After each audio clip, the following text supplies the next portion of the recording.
welcome to RPN Education. In this video we are going to cover the important topic of change in the profit sharing ratio, जो है हमारा workman compensation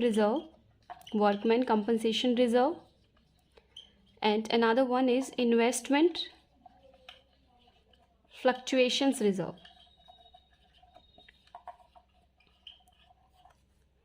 ठीक है, तो आज हमें इस टॉपिक को समझना है कि क्या होता है ये वर्कमैन कंपनसेशन रिजर्व और इन्वेस्टमेंट फ्लक्चुएशंस रिजर्व जब पार्टनर्स की जो प्रॉफिट शेयरिंग रेशियो है वो चेंज हो जाती है। चलिए डिस्कस करते हैं। सबसे पहले हमारा आता है वर्कमैन कंपनसेशन रिजर्व। सबसे पहले हम डिस्कस करते हैं वर्कमैन कंपनसेशन रिजर्व होता क्या है। वर्कमैन कंपनसेशन रिजर्व, देखो कुछ तो हमें इसके हम नेम से ही इसका अंदाज़ा लगा सकते हैं कि क्या होगा। ये वर्कमैन कंपनसेशन रिजर्व ऐसा रिजर्व जो वर्कमैन की कंपनसेशन के लिए बनाया गया। वर्कमैन का मतलब वर्कर्स की कंपनसेशन के लिए बनाया गया है। क्लियर। अब देखो वर्कमैन की कंपनसेशन का मतलब यहाँ पर क्या है। वर्कर्स जो होते हैं, जो काम करते हैं हमारी फर्म में, पार्टनरशिप फर्म में या फिर कंपनी में, तो उनको क्या चाहिए, उनको कुछ ना कुछ तो रिजर्व चाहिए ना, एक तरह से कंपनसेशन के तौर पर उन्हें चाहिए। कंपनसेशन का मतलब यहाँ पर क्या है कि वर्कर्स को कुछ भी इंजरीज हो सकती है इन फ्यूचर, या कुछ भी ऐसी कोई भी उनके साथ एक्सीडेंट हो जाता है या मिस हैपनिंग हो जाती है, तो उस केस में वर्कर्स क्या करते हैं कि हमें कुछ ना कुछ तो रिजर्व के तौर पर या कंपनसेशन के तौर पर हमें कुछ ना कुछ दिया जाए। तो इसके लिए फर्म क्या बनाती है, एक वर्कमैन कंपनसेशन रिजर्व बनाती है, ताकि अगर इन फ्यूचर कभी अनसर्टेनिटीज़ का फेस करना पड़ जाए तो उस केस में आपको कोई प्रॉब्लम ना हो। इसलिए वो पहले से ही प्रॉफिट से कुछ पार्ट रख देती है as a workman compensation reserve. Clear. अब क्वेश्चन अराइज ये होता है कि जो वर्कमैन कंपनसेशन रिजर्व है, क्या ये सारे का सारा, फॉर एग्जांपल अगर कोई कंपनी बनाते हैं 60,000 का वर्कमैन कंपनसेशन रिजर्व, क्या ये जितना भी 60,000 का 60,000 क्या हम वर्कर्स को डिस्ट्रीब्यूट कर देंगे। अब क्वेश्चन ये आता है, बट ये जो सिचुएशन है आपकी, it's depends upon some conditions और सम केसेस। वो केसेस हम डिस्कस करेंगे इसी लेक्चर में, कुछ केसेस के ऊपर डिपेंड करती है। तो अब क्वेश्चन अराइज ये होता है कि अगर वर्कर्स ने क्लेम नहीं किया, वर्कर्स क्या करते हैं, वो क्लेम कर देते हैं कि जितना भी वर्कमैन कंपनसेशन बनाया हुआ है 60,000 का, इसमें से वो कुछ क्लेम कर लेते हैं कि इसमें से 50,000 या 40,000 और जितना भी वो कहे व्हाटएवर, कि हमारे लिए लायबिलिटी क्रिएट करो, ताकि आप इस पैसे को सिर्फ जितना हमने रखवाया है उस पैसे को हमारे लिए ही यूज़ किया जाए, इस पैसे को आप कहीं और यूज़ नहीं कर सकते। तो उस केस में जितना उन्होंने क्लेम किया, फॉर एग्जांपल 60,000 का वर्कमैन कंपनसेशन रिजर्व एक पार्टनरशिप फर्म ने प्रिपेयर किया, इसमें से वर्कर्स ने क्लेम किया 50,000 का, तो कंपनी को या फिर कहें कि फर्म को इसके लिए एक प्रोविज़न बनाना होगा। प्रोविज़न का मतलब क्या होता है, लायबिलिटी। एक लायबिलिटी क्रिएट होगी एक तरह से फर्म के लिए। वो 50,000 तो ट्रांसफ़र कर देगी अपनी प्रोविजंस में, लायबिलिटी साइड 60 में से, और जो रिमेनिंग क्या बचा 10,000, ये क्या करेंगे, पार्टनर्स डिस्ट्रीब्यूट कर लेंगे, आपस में वो डिस्ट्रीब्यूट कर लेंगे। क्लियर। अब पार्टनर्स क्यों इसे डिस्ट्रीब्यूट कर रहे हैं, क्योंकि ये देखो जो 60,000 है workman compensation reserve, it is a part of profits, as I have told you कि ये प्रॉफिट का ही पार्ट है। अब वो प्रॉफिट किसने अर्न किया हुआ है, ये प्रॉफिट आपका किसने अर्न किया हुआ है, पार्टनर्स ने। For example A B C 3 partner है, तो तीनों ने वो प्रॉफिट अर्न किया है ना, कोई एक तो थोड़े ना कर रहा है।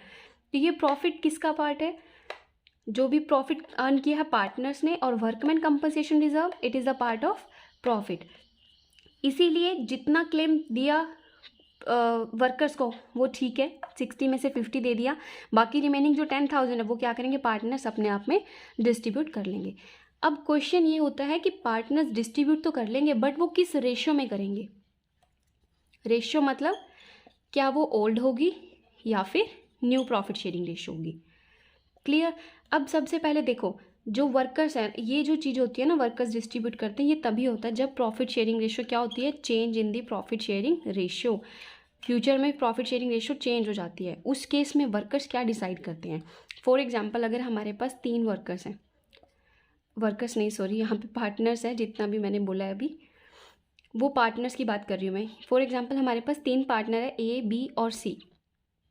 उनकी रेशो पहले क्या थी, 1:1:1, इक्वल डिस्ट्रीब्यूट करते थे वो प्रॉफिट्स को।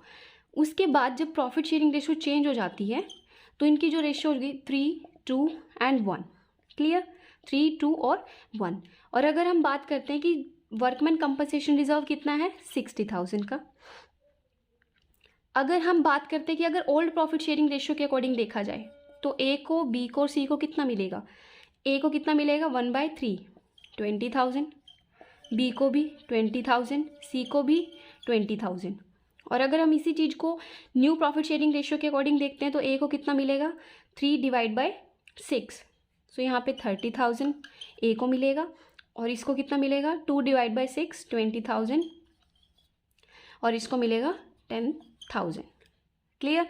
अब देखो चेंज होने की वजह से पहले कहाँ तीनों को सेम मिल रहा था, क्योंकि प्रॉफिट का पार्ट है वर्कमैन कंपनसेशन रिजर्व और प्रॉफिट तीनों ने मिलकर अर्न किया है तो उनको सेम मिल रहा था। ये चीज़ तो ठीक थी, जितना आपने ओल्ड प्रॉफिट शेयरिंग रेशियो है उसके अकॉर्डिंग मिल रहा था। लेकिन अगर प्रॉफिट शेयरिंग रेशियो चेंज हो जाती है, ए को तो फ़ायदा हो रहा है 10,000 का, बी को ठीक है कुछ नहीं है, कुछ इफेक्ट्स नहीं हो रहा, ना ज़्यादा ना कम, और यहाँ पे इसको क्या हो रहा है, इसको नुकसान हो रहा है, मतलब 10,000 कम मिल रहा है ना इसको। तो अब ये कम क्यों ले, क्यों इसने, क्योंकि प्रॉफिट तो इसने भी अर्न किया है इनके साथ मिलके, तो ये प्रॉफिट को सेम कमा रहा है, बट वो वर्कमैन कंपनसेशन रिजर्व को कम क्यों ले, ये क्वेश्चन अराइज हो जाता है। तो इस केस में पार्टनर्स क्या डिसाइड करते हैं कि हम वर्कमैन कंपनसेशन रिजर्व को न्यू प्रॉफिट शेयरिंग रेशियो में डिस्ट्रीब्यूट ना करके हम किस में करेंगे, ओल्ड में। जैसे पहले था ऐसे ही चलता रहेगा, चाहे प्रॉफिट शेयरिंग रेशियो आपकी चेंज हो जाए, बट वर्कमैन कंपनसेशन रिजर्व वो हम हमेशा ही ओल्ड प्रॉफिट शेयरिंग रेशियो में डिस्ट्रीब्यूट करेंगे, और वही पार्ट डिस्ट्रीब्यूट करेंगे जो वर्कर्स ने क्लेम नहीं किया। जितना क्लेम किया है उसे निकाल कर, फॉर एग्जाम्पल 60,000 था रिजर्व, इसमें से 50,000 का क्लेम कर दिया, मतलब इतना हमने वर्कर्स के लिए रख दिया, और रिमेनिंग क्या रहा 10,000, सिर्फ इसे पार्टनर्स डिस्ट्रीब्यूट कर लेंगे अपनी ओल्ड प्रॉफिट शेयरिंग रेशियो में। क्लियर हुआ यहाँ तक। ये था आपका कुछ बेसिक कंसेप्ट। ये अगर हम अपनी डेली लाइफ से भी इसको रिलेट करते हैं तो ये देखो कि कोई भी रिजर्व जब भी हम क्रिएट करते हैं, हम वैसे नॉर्मल भी तो हम अपने लिए रखते हैं ना कुछ सेविंग्स तो रखते हैं हम फ्यूचर के लिए, क्योंकि फ्यूचर में हमें कहीं पे भी कोई भी एक्सपेंसेस अराइज हो सकता है, हमें नहीं पता, तो उसके लिए जैसे हम अपनी सेविंग रखते हैं ना। फॉर एग्जाम्पल अगर हमारी 50,000 की सैलरी है, क्या आप पूरे का पूरा कंज्यूम कर देते हो, नहीं करते, उसमें से कुछ ना कुछ तो सेव करते हो ना। अगर इसमें से 40,000 भी आप एक्सपेंडिचर करते हो तो उसमें से 10,000 फिर भी आपकी सेविंग रहती है। तो उसी अकॉर्डिंग पार्टनरशिप फर्म भी क्या करती है कि अपने कुछ प्रॉफिट्स में से क्या कर लेती है, कुछ पार्ट तो वर्कमैन कंपनसेशन रिजर्व को बना देती है और कुछ डिस्ट्रीब्यूट कर देती है पार्टनर्स में। क्लियर हुआ। ये था आपका वर्कमैन कंपनसेशन रिजर्व से रिलेटेड बेसिक कंसेप्ट। देखो हमारा फर्स्ट केस क्या है कि अगर क्वेश्चन में हमें गिवन है वर्कमैन कंपनसेशन रिजर्व दिया हुआ है 60,000 से, क्लियर, और आपके पास 3 पार्टनर हैं, for example P Q R, उनकी प्रॉफिट शेयरिंग रेशियो जो ओल्ड रेशियो है वो है 3:1, ये ओल्ड है, और न्यू प्रॉफिट शेयरिंग रेशियो जब चेंज हो जाती है तो वो है 4, 3 और 2। ठीक है, उसके बाद क्या बोलते हैं क्वेश्चन में, फर्स्ट केस है यहाँ पे कोई भी इंफॉर्मेशन नहीं है हमारे पास, नो इन्फॉर्मेशन रिगार्डिंग क्लेम, कुछ भी इंफॉर्मेशन नहीं है। अब सबसे पहले देखो हमने डिस्कस किया था कि अगर क्लेम हो तो उस क्लेम को निकाल के जितना रिमेनिंग रहता है उसे आप क्या करोगे, पार्टनर्स में डिस्ट्रीब्यूट। अब कोई इन्फॉर्मेशन है ही नहीं तो आप क्या करोगे, वर्कमैन कंपनसेशन रिजर्व जो पूरे का पूरा है, रिजर्व कितने का 60,000 का, क्लेम होता तो आप वहाँ पे डिस्ट्रीब्यूट कर देते, बट यहाँ पर तो क्लेम नहीं है, इसीलिए आप पूरे का पूरा पार्टनर्स को डिस्ट्रीब्यूट कर दोगे। P capital account, Q capital account, to R capital account.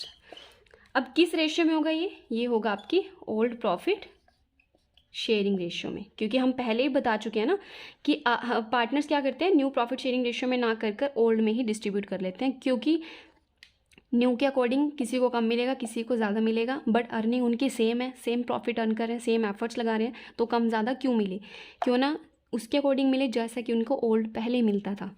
तो हम profit sharing ratio, old profit sharing ratio के अकॉर्डिंग ही वर्कमैन कंपनसेशन रिजर्व को डिस्ट्रीब्यूट करेंगे।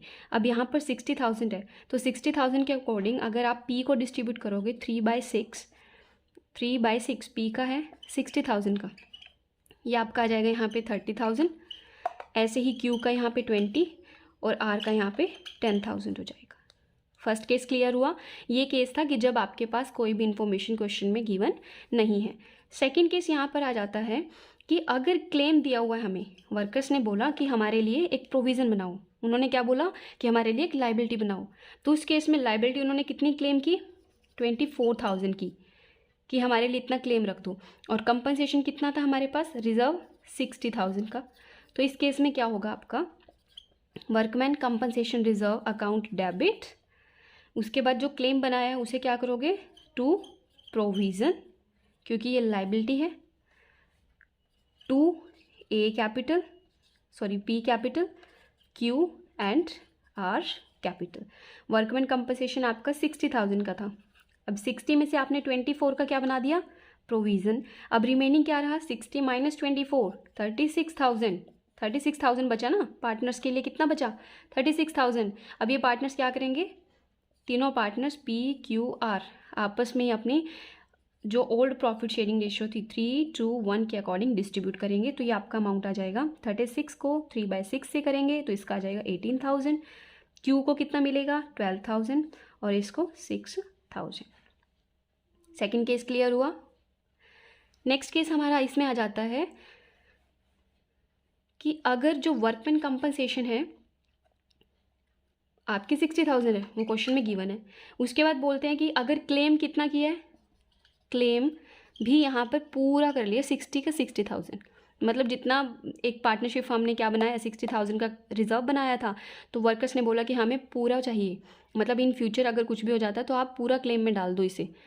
तो वो क्या होगा, वर्कमैन कंपनसेशन रिजर्व 60,000 से था, तो आप इसे पूरे का पूरा प्रोविज़न बना दो इसका 60 का 60। पार्टनर्स को क्या मिलेगा, कुछ भी नहीं, क्या दोगे पार्टनर्स को, कुछ मिलेगा ही नहीं, कुछ है ही नहीं देने को, है ना। ये था आपका थर्ड केस। नेक्स्ट आपका फोर्थ केस यहाँ पर क्या होगा, फोर्थ केस आपका यहाँ पे हो जाता है कि अगर जो क्लेम किया जा रहा है, जो वर्कर्स क्लेम कर रहे हैं वो है 75,000 का, और वर्कमैन कंपनसेशन रिजर्व कितने से प्रिपेयर किया है, 60,000 से।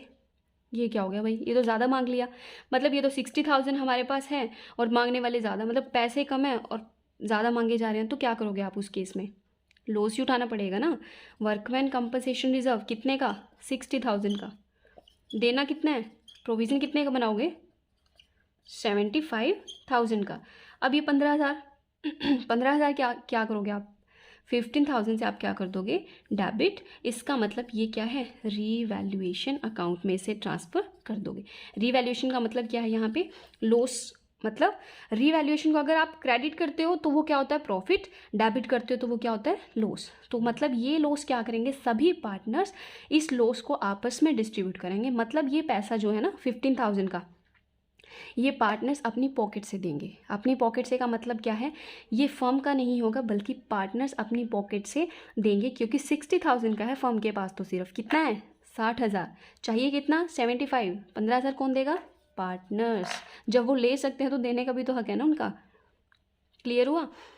अब ऐसे ही जैसे ये वाली, अब यही केस है आपका, ये केस थोड़ा सा 2 एंट्री होगी इसमें, हर किसी में तो हमने सिंगल एंट्री की थी अभी तक, इसमें आपकी डबल एंट्री होगी, मतलब 2 एंट्रीज। पहली तो आपने वर्कमैन कंपनसेशन रिजर्व 60,000 का था, प्रोविज़न 70 बनाया हुआ है, उसके बाद लॉस को आपने ट्रांसफ़र कर दिया रीवैल्यूएशन में। अब मैंने बोला कि ये रीवैल्यूएशन का जो लॉस है ये सभी पार्टनर्स अपनी पॉकेट से देंगे, अपने घर से लेकर आएंगे। तो इसका मतलब आप क्या करोगे, पी के कैपिटल अकाउंट को debit, Q capital account debit and R capital account is also debit. किसमें, रीवैल्यूएशन अकाउंट, यही होगा ना। रीवैल्यूएशन कितना था 15,000 का, इसको 3:1 के अकॉर्डिंग आप इसे डेबिट करोगे तो कितना आ जाएगा, सभी पार्टनर्स को कितना देना पड़ेगा, देखो पी क्यू आर 3/6 ऑफ 15,000, 15,000 का 3/6 इसे देना होगा, तो वो कितना देगा 7,500, और क्यू को देना होगा तो 2/6 ऑफ 15,000, ये कितना होगा 5,000, एंड आर को कितना देना होगा 2,500। क्लियर हुआ ये कंसेप्ट। सिर्फ इसमें ये वाला इंपॉर्टेंट था जिसमें कि ज़्यादा मांग लिए पैसे, बट पैसे देने के लिए कंपनी के पास, फर्म के पास कम है, तो उस केस में आप लॉस में ट्रांसफ़र कर दोगे। मतलब उस केस में पार्टनर्स को अपने पॉकेट से देना होगा। क्लियर हुआ?